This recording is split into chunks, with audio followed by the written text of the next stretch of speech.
Yorulmuşam bu daş divarlardan her günü yüzden. Gözlerimde yuxu yox ama qaçıram mərkəzdə. Monotonluq bir zindan. Hər həftə eyni loop, eyni yalan, eyni gülüş, eyni soyuqluq. Telefon susmur, cavab vermək istəmirəm yox. Qulaqlıqda bas güclü fikrimdə tək bir yol. Bağla qapını, heç kim bilməsin bu sirri. Anla bizim kitabımız bitməyib, yazıl yenə güman. Qoy qalsın bu şəhərin tozlu bütün xatirəsi. Həyat bir dəfədir, qaçış bizim tək təravətimiz. Sürəti qaldır, yollara bax, heç danışma sus. Qəlbimizdəki sükut qoy, hər kəsi qorsun. Bizim məqsədimiz yox, tək yolculuqdur əsas. Küləyin səsi bitdir, səndən itmə Gəl gedək, bu şəhəri xəritələrdən silək. Gəl gedək, yeni bir aləm, yeni bir dilək.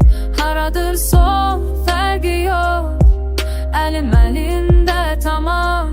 Bu gecə bizimdir, qaydalara, qanunlara yox. Salam.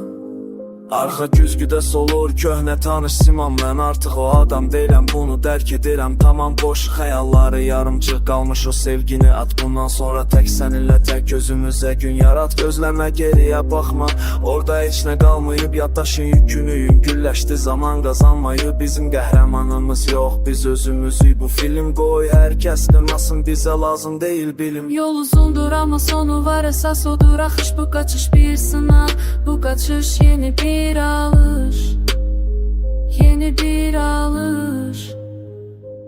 Gəl gedək, bu şəhəri xəritələrdən silək. Gəl gedək, yeni bir aləm, yeni bir dilək.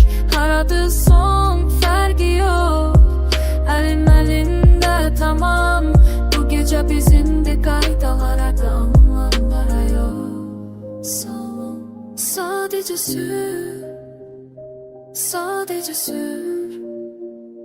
Harasa bize ait olan bir yere. Gel gedək,